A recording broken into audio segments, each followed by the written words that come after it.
താങ്കൾ പറഞ്ഞു വന്നത് തൊഴിൽ സാധ്യതകൾ വർദ്ധിപ്പിക്കുന്നതിനെ കുറിച്ച് പുതിയ പദ്ധതികൾ വരാൻ വേണ്ടിയിട്ട് സർക്കാരിൻ്റെ ഫണ്ട് ആവശ്യമില്ല എന്നും പറഞ്ഞു. പക്ഷേ സർക്കാരിൻ്റെ ഫണ്ട് അല്ലെങ്കിൽ സർക്കാരിൻ്റെ വരുമാനം നമുക്കറിയാം.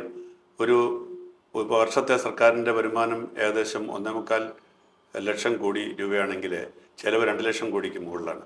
ഏകദേശം 30,000-40,000 കോടി രൂപയുടെ ഡെഫിസിറ്റാണ് ഓരോ വർഷം ഇപ്പോൾ തന്നെ ഉള്ളത്. അപ്പോൾ ഇങ്ങനെയുള്ള ഒരു സർക്കാരിന് സ്വന്തം നിലയിൽ ഒരു നിക്ഷേപത്തിന് വേണ്ടി ഫണ്ട് ഉണ്ടാക്കാൻ പറ്റുന്നില്ല. അതേസമയം തന്നെ സർക്കാർ നിക്ഷേപമില്ലാതെ ഫണ്ട് ഉണ്ടാക്കാൻ പറ്റില്ല, അല്ലെങ്കിൽ പദ്ധതികൾ ഉണ്ടാക്കാൻ പറ്റില്ല എന്ന് തെളിവാണ് ഇപ്പം ഈ വിഴിഞ്ഞമാണെങ്കിലും ഈ കൊച്ചി മെട്രോ ആണെങ്കിലും എല്ലാം അതിന് സർക്കാരിൻ്റെ പണം ഉണ്ടാക്കേണ്ടി വന്നു. കാരണം ഏറ്റവും കുറഞ്ഞത് ഈ സ്ഥലം ഏറ്റെടുക്കാൻ വേണ്ടിയെങ്കിലും ഇപ്പം തന്നെ കിഫ്ബിയുടെ പേരിൽ 20,000 കോടി രൂപയുടെ ലാൻഡ് അക്വിസിഷന് വേണ്ടി 20,000 കോടി രൂപ ചിലവാകുമെന്നാണ് പറയുന്നത്. അത്രയും ഏറ്റെടുത്തിട്ടില്ല, അത്രയും വരുമെന്നാണ് പറയുന്നത്. 50,000 കോടി രൂപയുടെ ഔട്ട്ലേ ഉള്ള കിഫ്ബി ഇതുവരെ ഏതാണ്ട് 38,000 കോടി രൂപ ചെലവഴിച്ചു എന്ന് പറയുന്നു. അപ്പോൾ ആ 38,000 കോടി രൂപ ബജറ്റിന് പുറത്ത് ചെലവഴിച്ചതാണ്. അപ്പോൾ ബജറ്റിൻ്റെ പുറത്ത് പണം കണ്ടെത്തുകയും ചെലവഴിക്കുകയും അല്ലാതെ എങ്ങനെയാണ് വികസന പ്രവർത്തനം നടക്കുക എന്നുള്ളതാണ്. ബഡ്ജറ്റിന് പുറത്ത് ചെയ്തുകൊണ്ടിരുന്ന കിഫ്ബിയുടെ അത് എന്തായിരുന്നു ഗവൺമെൻറ് ഓഫ് ഇന്ത്യയും സമ്മതിച്ചിട്ടില്ല, അക്കൗണ്ട് ജനറൽ സമ്മതിച്ചിട്ടില്ല. ശ്രീ ബാലഗോപാലിൻ്റെ കഴിഞ്ഞ കുറച്ച് ബഡ്ജറ്റ് സ്പീച്ചസും സംസാരിക്കുന്നത് നമ്മൾ കാണുന്നു. വളരെ അത് അതിൻ്റെ ഭാഗമായിട്ട് മാറിയിരിക്കുകയാണ്. കിഫ്ബി നേരത്തെ പുറത്തായിരുന്നു, ഇപ്പോൾ അതിൻ്റെ ഭാഗമായിട്ട് തന്നെ മാറിയാണ്. അപ്പം ശരിക്കും നോക്കിയാൽ ഗവൺമെൻറ് കടം ഉണ്ട്. രണ്ടാമത് കിഫ്ബിയുടെ തന്നെ ഒരു 30,000 to 40,000 crores കടം വരും.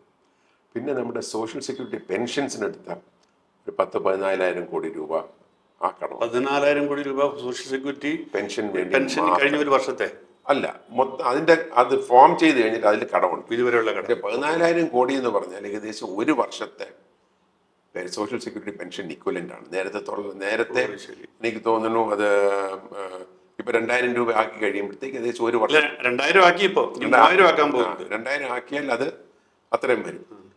3,000 അനൗൺസ് ചെയ്തിട്ടുണ്ട് 2 ഫ്രണ്ടും. അപ്പോൾ അത് ഇനിയും അത് കൂടും. പക്ഷെ ഇതിൽ എൻ്റെ അഭിപ്രായത്തിൽ സോഷ്യൽ സെക്യൂരിറ്റി പെൻഷൻ അതിന് സെപ്പറേറ്റ് ആയിട്ട് ഒരു കമ്പനി ചെയ്യേണ്ട കാര്യമില്ല. ഇപ്പൊ അങ്ങനെയാണ്. ഇപ്പൊ സെപ്പറേറ്റ് കമ്പനി അവിടെ കടം കൊടുക്കുന്നു, പേ ചെയ്യുന്നു, ഗവൺമെന്റ് അത് റീപേ ചെയ്യുന്നു. അതിനേക്കാളും വളരെ ക്ലിയർ ആയിട്ട് ഒരു സജഷനാണ്. ആരും സമ്മതിക്കണമെന്നില്ല. മന്ത്രിമാരും പേഴ്സണൽ സ്റ്റാഫും സോഷ്യൽ സെക്യൂരിറ്റി പെൻഷൻ കൊടുക്കാതെ അവർ ശമ്പളം എടുക്കില്ല എന്നൊരു തീരുമാനം എടുക്കുക. അങ്ങനെ വരികയാണെങ്കിൽ ഓട്ടോമാറ്റിക്കായിട്ട് അതിന് ഫണ്ടിങ് കണ്ടുപിടിക്കും. സോഷ്യൽ സെക്യൂരിറ്റി കാരണം നമ്പേഴ്സ് വളരെ ഹൈ ആണ്. ഇവരുടെ ഇതിൽ കുറച്ച് പേരേ ഉള്ളൂ. 20 മന്ത്രിമാരും അവരുടെ സ്റ്റാഫും കൂടെ വന്ന 600-650 പേര്. ഏതായാലും ഒരു കാര്യം സത്യമാണ്, സാമൂഹ്യ ക്ഷേമ പെൻഷൻ കൊടുക്കുന്നില്ല, പിന്നെ മന്ത്രിമാർക്ക് ശമ്പളം അങ്ങനെ എന്താ അർഹതയുള്ള ഇവിടെ. അപ്പോൾ ഡെഫിനറ്റ് ആയിട്ടും മന്ത്രിമാരും പേഴ്സണൽ സ്റ്റാഫും അവരുടെ ശമ്പളം സോഷ്യൽ സെക്യൂരിറ്റി അതാത് മാസത്തിലേക്ക് കൊടുത്താൽ മാത്രമേ ആ ശമ്പളം അവർ എടുക്കാൻ പറ്റുള്ളൂ എന്നുള്ള രീതിയിലുള്ളൊരു തീരുമാനം ആരും ഭരണത്തിന് വന്നാലും ആദ്യം എടുക്കുക. ഒരു വളരെ പോപ്പുലിസ്റ്റിക് ഒരു ഇതായിരിക്കും. അപ്പോൾ അത് ആ ഒരു രീതി. അപ്പോൾ ഫണ്ട് എങ്ങനെ വരുമെന്നുള്ളത് ഞാൻ നേരത്തെ പറഞ്ഞു. IGSTയുടെ കുറേ ഷോർട്ടേജ് നിയർലി എനിക്ക് തോന്നുന്നു ഒരു 4,000 to 5,000 crores അതിൽ നിന്ന് കിട്ടാൻ പറ്റുമെന്നാണ് തോന്നുന്നത്. ഏതിൽ നിന്നാണ്? IGST നമ്മുടെ അതായത് സ്റ്റേറ്റിൽ വിൽക്കുന്നതല്ല, മറ്റ് സംസ്ഥാനങ്ങളിൽ അതിൻ്റെ ഒരു ഷെയർ നമുക്ക് കിട്ടുന്നുണ്ട്. പക്ഷെ അതിൻ്റെ കമ്പ്യൂട്ടറൈസേഷൻ ഇപ്പോൾ കുറേ കറക്റ്റ് ആയിട്ടുണ്ട്. പക്ഷെ പണ്ട് ഒരുപാട് ലീക്കേജ് ഉണ്ട് അതിനകത്ത്. ഗോൾഡിൽ ഒരുപാട് ലീക്കേജ് ഉണ്ട്. ടാക്സ് ആണ്, അത് വലിയ ലീക്കേജ് ഉണ്ട്. പക്ഷെ അതിലൊക്കെ തൊട്ട് കഴിയുമ്പോഴത്തേക്ക് സർക്കാരിന് ബുദ്ധിമുട്ട് വരത്തില്ലേ? കാരണം സ്വർണ്ണം. പക്ഷെ അത് നമ്മൾ ക്ലിയർ ആയിട്ട് അത് എല്ലാവർക്കും അറിയാവുന്ന ടാക്സ് കൊടുക്കേണ്ടതാണ്. ആളുകൾ ടാക്സ് കൊടുക്കുന്നതാണ്. അതിലൊക്കെ കടുത്ത തീരുമാനങ്ങൾ എടുക്കേണ്ടി വരും. കടുത്ത തീരുമാനം എടുക്കാതെ ഒരു ഗവൺമെന്റിന് മുന്നോട്ട് പോകാൻ സാധിക്കില്ല. അപ്പോൾ ഗോൾഡിൻ്റെ അത് വരാം. പിന്നെ ഉള്ളത് ഗോൾഡിൻ്റെ തന്നെ നമ്മളിപ്പോൾ വലിയ ഗോൾഡ് ബിസിനസ്സുകാരോട് സംസാരിക്കുകയാണെങ്കിൽ അവർ പറയുന്ന അവരുടെ ഏരിയയിൽ ടാക്സ് വേഷൻ ഇല്ല. പക്ഷെ അല്ലാതെ ഒരുപാട് ഗോൾഡ് ട്രേഡിങ് നടക്കുന്നുണ്ട് ലോവർ ലെവലിലെ ആൾക്കാർ. അവിടെയാണ് ഈ പക്ഷേ ചെറിയ ആൾക്കാർ പലരും ചെയ്യുന്ന അവരുടെ സാധനം ഉണ്ടാക്കി അവർ വലിയ ആൾക്കാർ ത്രൂവായിട്ട് വിൽക്കുന്നത്. അപ്പോൾ എവിടെ ഒരു ലീക്കേജ് ഉണ്ട്, അത് ആൾക്കാർ നോക്കണം. പിന്നെ അതുപോലെ തന്നെ നമ്മുടെ ഒരു കേരളത്തിൽ സ്പെൻഡ് ചെയ്യുന്ന മണിക്ക് അനുസരിച്ചിട്ടുള്ള ടാക്സ് കളക്ട് ചെയ്യുന്നില്ല എന്നുള്ളത് ക്ലിയറാണ്. കറക്റ്റ് നമ്പേഴ്സ് എക്സ്പെൻഡിച്ചർ കമ്മിറ്റി മറ്റും നോക്കിയിട്ട് അവർ പറഞ്ഞിട്ടുണ്ട്. പക്ഷെ ഡെഫിനറ്റ് ആയിട്ടും നമ്മുടെ ടാക്സ് കളക്ഷൻ ഇഫക്റ്റീവ് അല്ല ഞാൻ പറയുന്നില്ല. പക്ഷെ നമ്മുടെ ടാക്സ് കളക്ഷൻ ഗോയിങ് അപ്പ് 8%. ഞാൻ നേരത്തെ പറഞ്ഞല്ലോ, നേരത്തെ 10-25%, 30% വരെ പോകേണ്ടതാണ്, കൂടേണ്ടതാണ്. അത് വന്നിട്ടില്ല. അത് സെൻട്രൽ ഗവൺമെന്റിന്റെ ശരാശരി വർധനയേക്കാളും വളരെ താഴെയാണ് കേരളത്തിന്റെ. അപ്പോൾ ആ ഒരു ഇതിൽ ടാക്സ് കംപ്ലയൻസ് ബെറ്റർ ആക്കുകയാണെങ്കിൽ തന്നെ വലിയൊരു മാറ്റം വരും. രണ്ടാമത്തെ ഒരു കാര്യമുള്ളത് നമ്മുടെ പല കാര്യങ്ങൾ ഇപ്പം നമ്മൾ ഒരു സിമ്പിൾ ചില കാര്യങ്ങൾ അതും ഡിഫിക്കൽട്ട് തീരുമാനങ്ങളാണ്. തിരുവനന്തപുരം മെഡിക്കൽ കോളേജിൽ പഠിക്കാൻ ഒരാൾ 5 വർഷത്തേക്ക് കൊടുക്കുന്ന ഫീ എൻട്രൻസ് കോച്ചിങ്ങിന് 1 വർഷം കൊടുക്കുന്ന ഫീയേക്കാളും കൂടുതലാണ്. ഓക്കെ, അപ്പോൾ പറയും പാവപ്പെട്ടവർ മാത്രമല്ല അവിടെ പഠിക്കുന്നത്. അപ്പോൾ അവിടെ ഒരു ഡിഫറെൻറ്റ് തോട്ട് പ്രോസസ്സ് വരണം. അതായത് ഗവൺമെൻറ് പൈസക്കാരെ മക്കളെ സബ്സിഡൈസ് ചെയ്യേണ്ട കാര്യമില്ല. അപ്പോൾ പക്ഷേ ഒരാളിന് പൈസ ഇല്ലാത്തതുകൊണ്ട് അവിടെ അഡ്മിഷൻ കിട്ടാതെ ഇരിക്കാൻ പാടില്ല. അപ്പോൾ ചെയ്യേണ്ടത് ഫീസ് ഇന്നുള്ളതിനേക്കാളും 2, 3, 10 തവണ 10 ഇരട്ടി ആക്കി കഴിഞ്ഞിട്ട് പക്ഷേ ഡെഫിനറ്റായിട്ട് മെറിറ്റിൽ ആർക്കും ഡിനൈ ചെയ്യാൻ പാടില്ല. അപ്പം അതിന് പറയുന്നത് മീൻസ് ബ്ലൈൻഡ് അഡ്മിഷൻ. അതായത് ഇയാൾക്ക് വരുമാനം ഉണ്ടോ ഇല്ലയോ നോക്കിയല്ല അയാൾക്ക് അഡ്മിഷൻ കൊടുക്കുന്നത്. അയാൾക്ക് അഡ്മിഷൻ കൊടുക്കുക, ആ വ്യക്തിക്ക് അഡ്മിഷൻ കൊടുത്തു കഴിഞ്ഞിട്ട് അയാൾക്ക് അത് പേ ചെയ്യാൻ അഫോർഡ് ചെയ്യുമോ ഇല്ലയോ നോക്കുക. ഗവൺമെൻറ് ജീവനക്കാരുടെ മക്കൾ, ബിസിനസ്സുകാരുടെ മക്കൾ, നമുക്ക് പണ്ട് കുറേ കമ്മീഷൻസ്, ഇപ്പോൾ കുമാരമുള്ള കമ്മീഷൻ എന്ന് പറയുന്നതൊക്കെ നേരത്തെ ഉണ്ടായിരുന്നു. അതിൽ ബാക്ക്വേർഡ് ക്ലാസ് ഇവർക്ക് പണം ഫീസ് അടയ്ക്കാൻ അർഹതയുണ്ടോ എന്ന് കണ്ടുപിടിക്കാൻ വേണ്ടിയിട്ട് വേറെ സംവിധാനം ഏർപ്പെടുത്തിയിട്ടുണ്ട്. വേണ്ട ക്ലിയർ അല്ല. ഇൻകം ടാക്സ് കൊടുക്കുന്നുണ്ടോ നോക്കുക. ഇൻകം ടാക്സ് ലെവൽസ് ഇപ്പോൾ ഹൈ ആണ്. അതിൻ്റെ അകത്ത് സെൽഫ് ഡിക്ലറേഷൻ പറയാം, എന്നിട്ട് പറയുക എന്തെങ്കിലും കാരണം കൊടുക്കുന്ന ഡിക്ലറേഷൻ തെറ്റാണെങ്കിൽ നേരത്തെ ഉള്ളത് പിടിക്കുമെന്ന് പറഞ്ഞാൽ മതി. വിദേശത്തൊക്കെ ജോലി ചെയ്യുന്നവരുടെ വളരെ ക്ലിയർ. വിദേശത്ത് ജോലി ചെയ്യുന്നവരുടെ ടാക്സ് കൊടുക്കുന്നുണ്ടാവില്ലല്ലോ. വേണ്ട, പക്ഷെ അറിയാമല്ലോ അവരുടെ ബാങ്കിൻ്റെ അകത്ത് പൈസ വരുന്ന അറിയാമല്ലോ. ഞാൻ പറഞ്ഞു കണ്ടുപിടിക്കാൻ വേറെ സംവിധാനങ്ങൾ അത് ആൾക്കാരെ തന്നെ കണ്ടുപിടിച്ചു കൊടുത്തു. അത് നമ്മളിപ്പോൾ പലപ്പോഴും നോക്കുകയാണ്. ഇപ്പോൾ ഡിസബിലിറ്റി കേസിൽ വലിയ ഒരു ചെറിയ വിരലിൽ പോയ ഒരാളും ഡിസബിലിറ്റി കോട്ടയിൽ കയറിയിട്ടുണ്ട്. ചിലപ്പോൾ ഡിസബിലിറ്റി ഇല്ലാത്തവരവർ കയറിയിട്ടുണ്ട്. അതൊക്കെ പലപ്പോഴും പിടിച്ചിട്ട് ഇത് വരുന്നുണ്ട്. അപ്പം അതേ കുറച്ചൊരു ഇത് വേണം. പക്ഷെ സെൽഫ് ഡിക്ലറേഷൻ നോക്കാം. അപ്പോൾ ചില കാര്യങ്ങൾ മാറ്റം ചെയ്യാൻ പറ്റും. ഈസി അല്ല, പക്ഷെ അത് ചെയ്യേണ്ടി വരും. പിന്നീടുള്ള ഒരു വലിയൊരു ഇതിൽ എനിക്ക് തോന്നുന്നു, ഞാൻ നേരത്തെ പറഞ്ഞ പ്ലാന്റേഷൻ സെക്ടർ, ആ പ്ലാന്റേഷൻ സെക്ടറിലെ ചേഞ്ചസിന് വേണ്ടിയിട്ട് ഒരു ലെവി കൊടുക്കാം. ആ സെക്ടറിൽ നമ്മൾ ഗവൺമെൻറ് ഒരുപാട് ലാൻഡ് ലീസിന് കൊടുത്തിട്ടുണ്ട്. അതിൻ്റെ ലീസ് റേറ്റ് കൂട്ടിയിട്ടില്ല. അപ്പോൾ ഗവൺമെൻറ് ശരിക്കും വിചാരിക്കുകയാണെങ്കിൽ കുറച്ച് ഇൻകം ആദ്യത്തെ 1 വർഷം കൊണ്ട് കുറേ മാറ്റങ്ങൾ വരുത്താൻ പറ്റും ആരായിരുന്നാലും എന്നുള്ള ഷുവറാണ്. ഞാനിപ്പം കിഫ്ബിയിലേക്ക് തന്നെ വീണ്ടും വരികയാണ്. കാരണം കിഫ്ബി ഒരു പുതിയ കാര്യമല്ല. കിഫ്ബി നേരത്തെ തന്നെ ഇവിടെ ഉള്ള ഒരു സംവിധാനമാണ്. പക്ഷേ ഈ സർക്കാർ കിഫ്ബിയെ മറ്റൊരു സംവിധാനമാക്കി മാറ്റിയെടുക്കുക ചെയ്തത്. അതായത് സർക്കാരിൻ്റെ ബജറ്റിന് പുറത്ത് പണം സംഭരിക്കുകയും അത് വികസന പ്രവർത്തനങ്ങൾക്ക് വേണ്ടി ഉപയോഗിക്കുകയും ചെയ്യുക. പക്ഷേ എവിടെയാണ് കിഫ്ബിക്ക് ഒരു പരാജയം പറ്റിയത്? അതായത് കിഫ്ബി വലിയൊരു ബാധ്യത സർക്കാരിനുണ്ടാക്കിയിരിക്കുന്നു. പക്ഷേ ഈ ബാധ്യതയ്ക്ക് അനുസൃതമായിട്ട് സർക്കാരിനുണ്ടായ നേട്ടം എന്താണ്? താങ്കൾ അതിനെ എങ്ങനെയാണ് കാണുന്നത്? ഇതിൽ 2-3 കാര്യങ്ങൾ. ഒന്ന്, കിഫ്ബിയുടെ original concept revenue generating programs ആയിരുന്നു. റോഡ്സ്, ബ്രിഡ്ജസ്, ലാൻഡ് വാങ്ങിയിട്ട് അത് കമ്പനികൾക്ക് കൊടുക്കുക, അതിൻ്റെ അന്ന് റിട്ടേൺ വരിക, അതുകൊണ്ടായിരുന്നു ഇതിനകത്ത് അതൊക്കെ ചെയ്യാന്നുള്ളത്. ഇപ്പൊ റോഡ് ബ്രിഡ്ജ് ഇപ്പൊ തന്നെ ചെയ്യുന്നുണ്ട്. റോഡ് ബ്രിഡ്ജസ് ഉണ്ട്. പക്ഷെ ഇപ്പൊ നമ്മൾ ഉദാഹരണത്തിന് സ്കൂളുകളിൽ പുതിയ കെട്ടിടം വരുന്നു. ആ പുതിയ സ്കൂളിൽ കെട്ടിടം വരുമ്പോഴത്തേക്ക് ഡെഫിനറ്റായിട്ട് ആ സമയത്ത് ചെയ്യേണ്ട ഒരു കാര്യം, എഡ്യൂക്കേഷൻ ഡിപ്പാർട്ട്മെന്റ് അടുത്ത 5 വർഷത്തെ അലൊക്കേഷൻ കുറയും എന്നൊരു സ്റ്റാൻഡ് എടുക്കണം. അത് ചെയ്യാതെ ആ ഡിപ്പാർട്ട്മെന്റ് അതുപോലെ പോവുകയും ഇത് വരുമ്പോൾ അതൊരു ഡബിൾ സോഡ് പോലെ മാറുന്നു. അതായത് അവിടെ കൂട്ടുന്നുണ്ട്, അതിനുള്ള ചിലവ് ഇപ്പുറത്ത് വരുന്നില്ല. മറ്റൊരു കാര്യം, ഒരുപാട് ഇൻവെസ്റ്റ്മെന്റ്. ഇപ്പോൾ സ്മാർട്ട് ക്ലാസ് റൂംസിനുള്ള പൈസ കിഫ്ബിയിൽ നിന്ന് എടുത്തു കഴിഞ്ഞാൽ വേറെ വലിയൊരു ഇഷ്യൂ ഉണ്ട്. ഇത് എല്ലായിടത്തും ചെയ്തു കഴിഞ്ഞു. സ്മാർട്ട് ക്ലാസ് റൂംസൊക്കെ 2 വർഷം 3 വർഷം കൊണ്ട് ഒബ്സലീറ്റ് ആവുകയാണ്. ആ പ്രൊജക്ടേഴ്സിനും ഇതിനൊരു ലൈഫ് ഇല്ലാതാവുകയാണ്. അത് റീപ്ലേസ് ചെയ്യണം. അപ്പോൾ സ്മാർട്ട് ക്ലാസ് റൂം ആയിരുന്ന ഒരു ക്ലാസ്സിൽ സ്മാർട്ട് അല്ലാതിരിക്കില്ല, അത് വർക്ക് ചെയ്യാതെ വരുമ്പോഴത്തേക്ക് കുട്ടികളിൽ വരുന്ന ഇമ്പാക്റ്റ് വളരെ നെഗറ്റീവാണ്.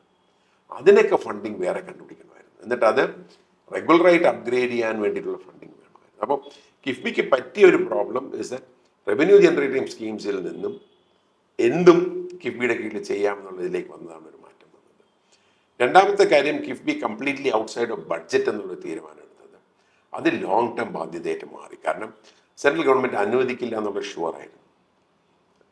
AGയും അതിൻ്റെ ഒബ്ജക്ഷൻ റേസ് ചെയ്തു. അപ്പോൾ അങ്ങനെ വരുമ്പോൾ ആ ഒരു പീരീഡിൽ വന്ന ആദ്യത്തെ 5 വർഷത്തിൽ വന്ന അതിൻ്റെ ബാധ്യതയാണ് ഇപ്പോൾ കണ്ടുകൊണ്ടിരിക്കുന്നത്. അപ്പോൾ ആ പേയ്മെൻറ്റും ചെയ്യേണ്ടി വരും. പക്ഷേ as A concept KIIFB was good.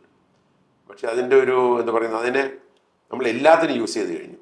എല്ലാത്തിനും യൂസ് ചെയ്യുന്നതാണ് അതിൽ വന്നിട്ട്.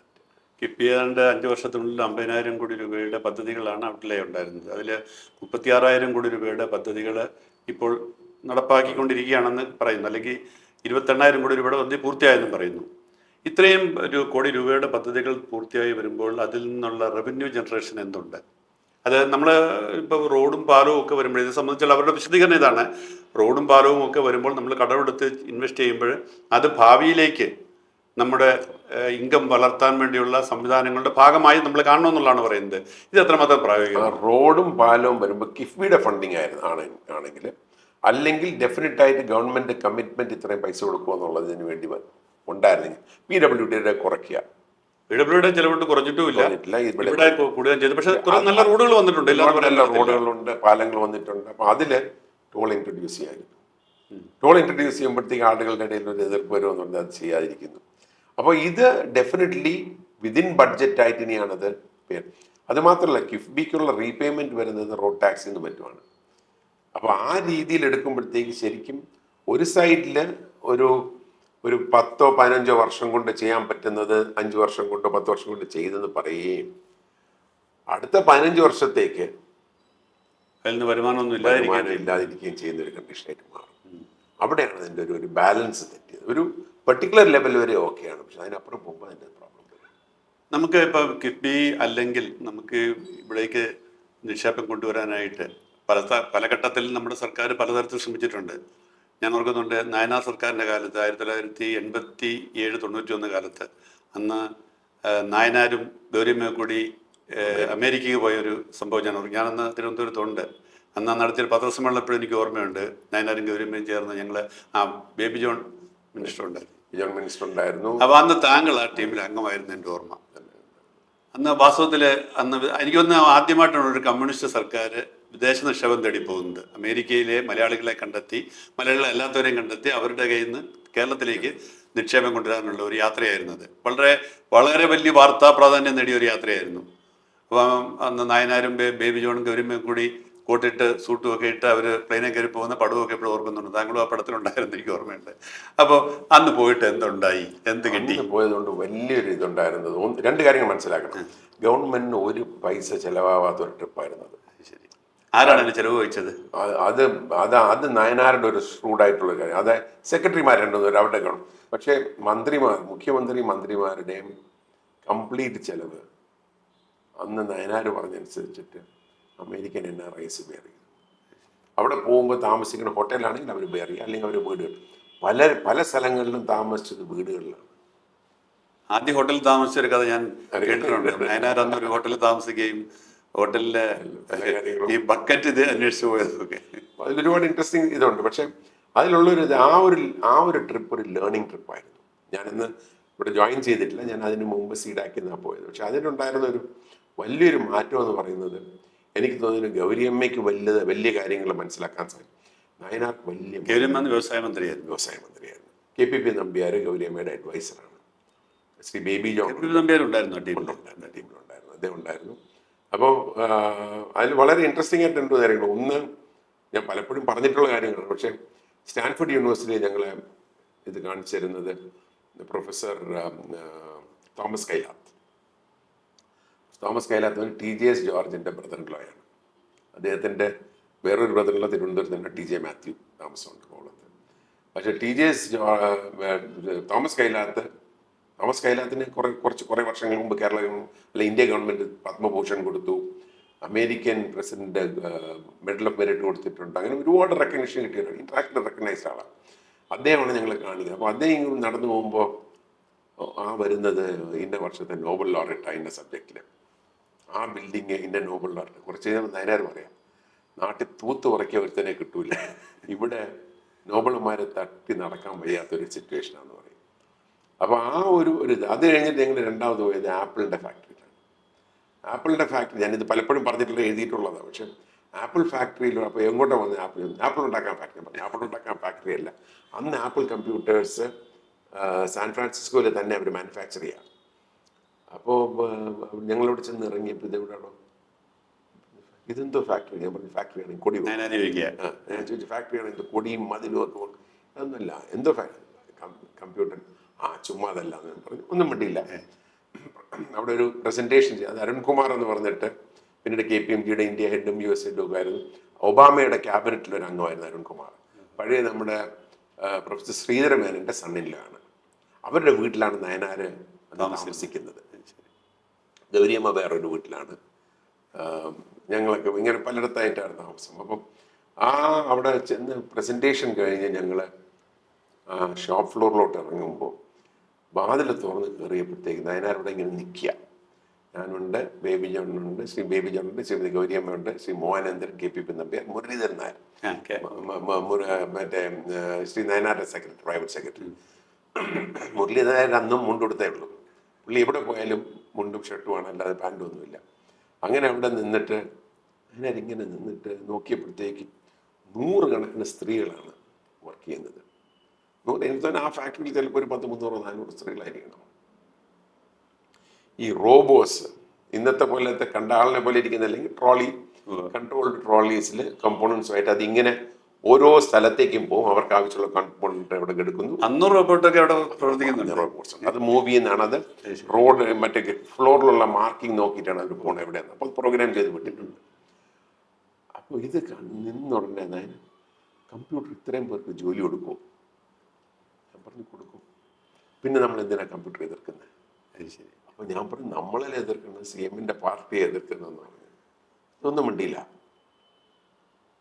എന്നിട്ട് അവിടെ ഇങ്ങനെ നോക്കിയപ്പോഴത്തെ ഒരു സ്ത്രീ കണ്ടോണ്ടേ, അയ്യോ ഇന്ത്യൻ, നോ മെക്സിക്കൻ. കണ്ട ഒരു ഇന്ത്യക്കാരൻ മെക്സിക്കൻസ് അതുപോലത്തെ ഒരു. അപ്പോൾ പറഞ്ഞു അടുത്ത ചോദ്യം, ഹൗ ഓൾഡ് ആർ യു? സാറിന് ആരും സ്ത്രീകളോടും വയസ്സും ചോദിക്കില്ല. പക്ഷെ അവർക്കറിയാം ഒരു VIP വിസിറ്റ് ഉണ്ടെന്ന് അറിയാം. ഒരു 42 എന്തോ ഒരു പ്രായം പറഞ്ഞു. അടുത്ത ഹൗ മച്ച് സാലറി? അപ്പോൾ അവർ പറഞ്ഞു $12. അപ്പോൾ അതിനനുസരിച്ച് എത്രയാണോ? ഞാൻ പറഞ്ഞു അന്ന് 20 രൂപ എന്തോന്നു. ഞാൻ പറഞ്ഞു $1. ഞാൻ പറഞ്ഞു 240, 250. ഞാൻ ഒരു ഫിഗർ പറഞ്ഞു. അത്രയുള്ളവരെ ശമ്പളം. ഞാൻ പറഞ്ഞു മാസ ശമ്പളമല്ല, ആഴ്ചയ്ക്കായിരിക്കും. ഞാൻ പറഞ്ഞല്ല, പിന്നെ ദിവസം. ഞാൻ പറഞ്ഞു ദിവസമല്ല, മണിക്കൂറിനോ? അപ്പോൾ എൻ്റെ ഒരു ഡിജിറ്റൽ ഡയറി ഉണ്ട് പണ്ട് കാസിയുടെ. അപ്പോൾ മാസത്തെ എത്രയാണോ? അപ്പോൾ ഞാൻ കണക്കൂട്ടി ഒരു നമ്പർ പറഞ്ഞു കൊടുത്തു. അപ്പം അന്ന് നമ്മുടെ ഇവിടുത്തെ ISRക്കൊന്നും അത്ര വലിയ ശമ്പളമില്ല. ചീഫ് സെക്രട്ടറിക്കാലും വലിയ ശമ്പളമാണല്ലോ എന്ന് പറഞ്ഞു. പക്ഷേ നയനാരുടെ മൈൻഡ് സെറ്റിലുള്ള മാറ്റം കാണുന്നത് ഇറങ്ങാൻ നേരം നയനാർ പറയും, നമ്മുടെ നാട്ടിൽ ഇതുപോലെ വല്ലതും ചെയ്തൂടെ? ആ ഒരു ഇതാണ് നയനാറിൽ ഞാൻ കണ്ടൊരു വലിയൊരിത്. അപ്പോൾ ഗൗരിയമ്മ പറഞ്ഞു, നമ്പ്യാരും വിജയരാമനും കൂടെ ഒരു റിപ്പോർട്ട് പ്രിപ്പയർ ചെയ്തിട്ടുണ്ട്. അത് CM-ന്റെ അവിടെ എത്തിയിട്ടുണ്ട്, മുരളിക്കറിയാം. തിരികെ പോയാൽ നമുക്കത് ക്ലിയർ ചെയ്യുകയാണെങ്കിൽ നമുക്കിതുപോലെ എന്തെങ്കിലുമൊക്കെ ചെയ്യാൻ പറ്റും എന്ന് പറയാം. ആ ഒരു വലിയൊരു ഇതാണ്. പക്ഷെ അതിൻ്റെ അകത്ത് ശ്രദ്ധിക്കാനുള്ള, നയനാരൊരു ഹാർഡ് കോർ കമ്മ്യൂണിസ്റ്റ്. എന്നിട്ട് നയനാർ ടെക്നോ പാർക്കിന്റെ തറക്കല്ലിടലിന്റെ അന്ന് പ്രസംഗിച്ചപ്പോൾ പറഞ്ഞതാണ്. അതിനുശേഷമായി ടെക്നോ പാർക്ക് വരുന്നത്. അതിന്റെ ഭാഗമാണ് ടെക്നോ പാർക്ക്. അത് കഴിഞ്ഞിട്ടാണ് ടെക്നോ പാർക്കിന്റെ അപ്രൂവലും ഞാൻ വരുന്നതും ടെക്നോ പാർക്കിന്റെ തറക്കല്ലിടുന്നതും ഒക്കെ അത് കഴിഞ്ഞിട്ടാണ്. ആ ടെക്നോ പാർക്ക് തറക്കല്ലിടുന്നത് 1991 തോന്നുന്നു. നയനാർ സർക്കാരിന്റെ പീരീഡ് കഴിയുന്നത്. അവസാനത്തെ ഫംഗ്ഷനാണ് നയനാർ ഗവൺമെന്റ് അവസാനത്തെ ഫംഗ്ഷൻ. മാർച്ച് 31 എനിക്ക് തോന്നുന്നു. അന്നാണ് തറക്കല്ലിടുന്നത്. പക്ഷെ അന്ന് നയനാർ പ്രസംഗിച്ച് പറഞ്ഞു, ഇവരെല്ലാം പറഞ്ഞുകൊണ്ടിരിക്കുമായിരുന്നു ഞങ്ങൾ അമേരിക്കയിൽ പോയില്ലായിരുന്നു ഈ പ്രോജക്റ്റ് വരില്ല. ഒന്ന് ആലോചിക്കുക, ഒരു കമ്മ്യൂണിസ്റ്റ് ചീഫ് മിനിസ്റ്ററാണ്. അങ്ങനെ പറയണമെന്നുണ്ടെങ്കിൽ എത്രത്തോളം വലിയ മനസ്സുള്ള ഒരു മനുഷ്യനാണെന്ന് മനസ്സിലാക്കുക. അപ്പോൾ ആ ഒരു ഇതായിരുന്നു. പക്ഷെ അതിൻ്റെ അകത്ത് വേറൊരു രസമുള്ള സംഭവം നടന്നതിൻ്റെ ഇടയ്ക്ക് ഞങ്ങളുടെ പ്രോഗ്രാം വളരെ നല്ലൊരു പ്രോഗ്രാമായിരുന്നു. അരുൺകുമാർ ഞാനും എല്ലാം കൂടെ വർക്കൗട്ട് ചെയ്ത. അപ്പോൾ ഞങ്ങൾ സാൻ ഫ്രാൻസിസ്കോയിൽ എത്തുന്ന അതേ സമയത്ത് ND തിവാരി അവിടെ ഉണ്ട്. അന്ന് അദ്ദേഹം UP ചീഫ് മിനിസ്റ്ററാണ്. ഈ പ്രോഗ്രാം കോൺസുലേറ്റിലുള്ള ആരോ കാണിച്ചു കൊടുത്തു. ND തിവാരി ചോദിച്ചു, എനിക്ക് കൂടെ ഒന്ന് വരാൻ പറ്റുമോ എന്ന് നയനാരോട് ചോദിക്കാമെന്ന് ചോദിച്ചു. അപ്പോൾ എൻ്റെ കൂടെ വന്ന് കോൺസുലേറ്റിൽ നിന്നുള്ള ആൾ പറഞ്ഞു ഇങ്ങനെ ഞാൻ പറഞ്ഞു എനിക്കൊന്നും പറയാൻ പറ്റില്ല, ഞാൻ നയനാരോട് ചോദിക്കാമെന്ന്. അപ്പോൾ നയനാരോട് ചോദിച്ചപ്പോൾ അതിനെന്തോടെ കൂടെ ഭയങ്കര വരട്ടെ പുള്ളി പറഞ്ഞ. എന്നിട്ട് അദ്ദേഹം പറയാം, നാട്ടിലേ ഉള്ളൂ നമ്മൾ CPM-ഉം കോൺഗ്രസും, ഇവിടെ എല്ലാം നമ്മൾ ഇന്ത്യക്കാരാണ് പറയുന്ന ആ ഒരു ലെവലിലുള്ള ഒരു ലീഡറായിരുന്നു. പക്ഷെ അപ്പോഴും ഈ ടെക്നോ പാർക്ക് വരാനത് യാത്ര സഹായമായെന്ന് പറയുമ്പോഴും വേറെ തരത്തിൽ അവിടെ നിന്ന് ഒരു നിക്ഷേപം ഇവിടെ വന്നില്ല. ഇല്ല. പക്ഷെ അന്നൊരു അപ്രഹെൻഷൻ ആളുകൾക്കിടയിൽ ഉണ്ടായിരുന്നുണ്ടായിരിക്കും ഇവിടെ അന്ന് അപ്രഹെൻഷൻ ഉണ്ട്. ആൾക്കാർക്ക് ആ അപ്രഹെൻഷൻ മാറി ഒരുപാട് വർഷം എടുത്തു. അപ്പൊ ആ അപ്രഹെൻഷൻ ഇന്ന് നേരെ മാറിയിട്ടുണ്ടെന്നുള്ളത് സത്യം. ഒരുപാട് മാറി. കാരണം കമ്മ്യൂണിസ്റ്റ് പാർട്ടിയുടെയും അവരുടെ ഐഡിയോളജിയുടെ അവരുടെ കാഴ്ചപ്പാടിലും ഒക്കെ ഒത്തിരി മാറ്റങ്ങൾ വന്നതിന്റെ ഭാഗമായിട്ട് വന്നിട്ടുണ്ട്. പക്ഷെ അങ്ങനെയാണെങ്കിൽ നമ്മൾ ആരും സംസാരിക്കാത്ത ഒരു കാര്യമുണ്ട്. ആ മാറ്റം വന്നതിൽ ലോകത്ത് വന്ന മാറ്റം മാത്രമല്ല, ഈ നേതാക്കന്മാരുടെയൊക്കെ മക്കള് പലരും ഈ രംഗത്ത് ജോലി ചെയ്ത് തുടങ്ങി. പലരും വിദേശത്ത് പഠിക്കാൻ പോയി. പലരും വിദേശ ജോലി. അപ്പൊ ഫാമിലിക്കകത്ത് അവർ ആ മാറ്റം കാണുന്നു. അപ്പോൾ ജനം ചോദിക്കൂലേ, നിങ്ങൾക്കും ആവാം, നിങ്ങളുടെ മക്കൾക്കും ആവാം, ഞങ്ങൾക്ക് ഒക്കൂലേ എന്നുള്ള. അപ്പോൾ ആ ഒരു മൈൻഡ് സെറ്റിൽ ഒരു വലിയൊരു മാറ്റം വന്നു. സി പി എം നേതാക്കളുടെയും മന്ത്രിമാരുടെയും ഉൾപ്പെടെയുള്ളവരുടെ മക്കളെ ഇപ്പൊ എവിടെയൊക്കെയാണ് ജോലി ചെയ്യുന്നതെന്ന് ഒരു ലിസ്റ്റ് എടുത്താൽ വളരെ രസമായിരിക്കും. പക്ഷെ അതുകൊണ്ടാണ് അവർ മാറ്റം വന്നത്. അവർ അക്സെപ്റ്റും ചെയ്യുന്നുണ്ട്. പിന്നെ വേറൊരു ഇൻട്രസ്റ്റിംഗ് ആയിട്ടുണ്ട്. CPM ആണോ കോൺഗ്രസ് ആണോ നോക്കണ്ട, വെളിയിൽ വരുമ്പോഴത്തേക്ക് NRIs അവരെ എല്ലാവരും ഒരേപോലെ ട്രീറ്റ് ചെയ്യണം. പലപ്പോഴും വലിയ CPM നേതാക്കന്മാരുടെയും വലിയ കോൺഗ്രസ് നേതാക്കന്മാരുടെയും മക്കളുടെ ലോക്കൽ ഗാർഡിയൻ ഒരേ ആളാണ്. UK മറ്റു സ്ഥലങ്ങളിലും ഒരുപാട് കേസുകളുണ്ടായിരുന്നു. അപ്പം അതൊക്കെ ഒരു ഒരു ഒരു കാലത്തിൻ്റെ ഒരു ഇതാണ്. നമ്മൾ അതിലൊന്നും ചെയ്യേണ്ട കാര്യം. പക്ഷെ ആ മാറ്റം ശരി കേരളത്തിന് ഇനി പ്രയോജനപ്പെടുത്തേണ്ടതാണ്. ആ മാറ്റം വന്നെങ്കിലും അതിനനുസൃതമായ രീതിയിൽ ഇപ്പോഴും ഇപ്പോൾ ഉദാഹരണത്തിന് IT സ്ഥാപനങ്ങൾ തന്നെ പല സ്ഥാപനങ്ങളും ഈ അടുത്ത വർഷങ്ങളിലും ഇവിടെ വരാനായിട്ടൊക്കെ ഒരുങ്ങിയിട്ട് ഇവിടെ വരാതെ പോയിട്ടുണ്ട്. എന്താ ഇവിടുത്തെ ഒരു രാഷ്ട്രീയ സാഹചര്യങ്ങൾ മാറി, തൊഴിലിനോടുള്ള സമീപനം മാറി എന്നൊക്കെ പറഞ്ഞാൽ എന്തോ ചിലത് മാറാതെ ഇപ്പോഴും നിൽക്കുന്നുണ്ടോ? എന്തുകൊണ്ടാണത്? ഇല്ല, അതിൽ പറ്റിയൊരു വലിയൊരു ഇതെന്ന് പറയുന്നത്, ഈ വലിയ വലിയ ഇൻവെസ്റ്റ്മെൻറ്റ്സ് വന്നത് special economic zones national level ITക്ക് അനുവദിച്ചപ്പോഴത്തേക്കാണ്. ആ സമയത്താണ് ഒരുപാട് പ്രൈവറ്റ് ഇൻവെസ്റ്റ്മെൻറ്റ് മറ്റ് സംസ്ഥാനങ്ങളിൽ വന്നു. അന്ന് കേരളത്തിലുണ്ടായിരുന്ന ഗവൺമെൻറ്, അച്യുതാനന്ദൻ മുഖ്യമന്ത്രിയാണ്. പക്ഷേ സ്പെഷ്യൽ എക്കണോമിക് സോൺസ് അങ്ങനെ പ്രൈവറ്റ് സെക്ടറിന് കൊടുക്കാൻ ഒക്കില്ല ഒരു തീരുമാനം. CPM പാർട്ടി കോൺഗ്രസ് കോയമ്പത്തൂരിൽ അത് ചെയ്യാം എന്ന് പറഞ്ഞിട്ട് പോലും അത് വന്നില്ല. അതാണ് ശരിക്കും നമുക്ക് ആ പീരീഡിൽ വരാം. അപ്പോൾ ആ പീരീഡിൽ വരാതെ വന്നപ്പോഴത്തേക്ക് മറ്റ് സംസ്ഥാനങ്ങളിലെല്ലാം അതിൻ്റെ ഗ്രോ ചെയ്ത് കഴിഞ്ഞു. ഒന്ന്. അപ്പോൾ ആ ഒരു ഇത് കാരണം അവിടെ ഒരു മൊമെൻ്റ് ഉള്ളതുകൊണ്ട് ആളുകൾ അങ്ങോട്ട് പോയി തുടങ്ങി. അപ്പോൾ ശരിക്കും അതുപോലെ വേറെ ഒരു വളരെ ഇൻട്രസ്റ്റിംഗ് ഇത് പറയാം. ബാംഗ്ലൂരിലെ ആദ്യത്തെ ഇന്റർനാഷണലി വലിയൊരു ടെക്നോളജി പാർക്ക് എന്ന് പറഞ്ഞ് വരുന്നത് ITPL എന്ന് പറഞ്ഞ് കർണാടക ഗവൺമെൻറ്റും ടാറ്റയും സിംഗപ്പൂർ സയൻസ് പാർക്കിൻ്റെ കീഴിലുള്ള അസെൻഡാസും കൂടെ ചേർന്ന് തുടങ്ങിയ പാർക്കാണ് ആദ്യത്തെ. അത് ശരിക്കും തിരുവനന്തപുരത്ത് വരേണ്ടതായിരുന്നു. ടെക്നോ പാർക്കിൽ അവർ വന്ന് ഇൻവെസ്റ്റ് ചെയ്ത് ടെക്നോ പാർക്കിന് അടുത്ത ലെവലിലേക്ക് കൊണ്ടുപോകാമെന്ന് പറഞ്ഞതാണ്. അത് UDF ഗവൺമെൻറ് അവസാന കാലത്ത് വന്നു. അന്നുണ്ടായിരുന്നൊരു സെക്രട്ടറി അത് അങ്ങേർക്ക് വേറെ ആർക്കും കൊടുക്കണമെന്നുള്ള താല്പര്യം ഉണ്ടായിരുന്നു. അതൊക്കെ ട്രാൻസ്പെറൻറ്റ് സെക്രട്ടറി പേരിലേക്ക് പോകുന്നില്ല. ഒരു താല്പര്യമുണ്ട്. അപ്പോൾ ആ ഒരു ഇതിൽ വന്നിട്ട് വേറെ കൊടുക്കണമെന്ന്. അപ്പോഴത്തേക്ക് സർക്കാർ മാറി. അപ്പോൾ ഞാൻ പറഞ്ഞ ട്രാൻസ്പെറൻറ്റ് പ്രോസസ്സിൽ കൂടെ ചെയ്യാം. അവരായിരിക്കും ഏറ്റവും നല്ല പ്രീ ക്വാളിഫൈഡ് ബിഡേഴ്സ്. പക്ഷേ we go through A transparent process. അപ്പോൾ വേറെ ഏതൊരു ഗ്രൂപ്പിന് കൊടുക്കണമെന്ന് പുള്ളിക്ക് താല്പര്യമുണ്ട്. ഗവൺമെൻറ് മാറി അടുത്ത് വന്ന് നയനാർ ഗവൺമെൻറ് സുശീല ഗോപാലും വന്ന് അങ്ങനെ കൊടുക്കാൻ നോക്കില്ല, നമുക്ക് ചെയ്യാൻ നോക്കില്ല. അതോടുകൂടി അതങ്ങ് പോയി, അവരവിടെ പോയി. പക്ഷേ അതിൽ എനിക്കൊരു പേഴ്സണൽ സാറ്റിസ്ഫാക്ഷൻ എന്ന് പറയുന്നത് ITPL ബാംഗ്ലൂരിൽ വരുന്നതിൻ്റെ അനൗൺസ്മെൻറ്റ് എക്കണോമിക് ടൈംസിൽ വരുമ്പോൾ ഒരു ഹാഫ് പേജ് സ്റ്റോറി, ITPLൻ്റെ ഒരു മോഡലിൻ്റെ പടം, അതിൻ്റെ കൂടെ രത്തൻ ടാറ്റയുടെ പടം, ടെക്നോ പാർക്കിൻ്റെ യഥാർത്ഥ പടം, അതിൻ്റെ കൂടെ എൻ്റെ ഒരു പടം, എക്കണോമിക് ടൈംസിൻ്റെ ഒരു ഹാഫ് പേജിൽ കൂടുതലുള്ളൊരു സ്റ്റോറിയാണത്. അപ്പോൾ ഞാൻ പറഞ്ഞു ഇനിയിപ്പോൾ റിട്ടയർ ചെയ്താലും കുഴപ്പമില്ല, കാരണം ആ ലെവലിലേക്ക് പക്ഷേ നമ്മൾ ഒരുപാട് അവസരങ്ങൾ ഇങ്ങനെ പോയിട്ടുണ്ട്.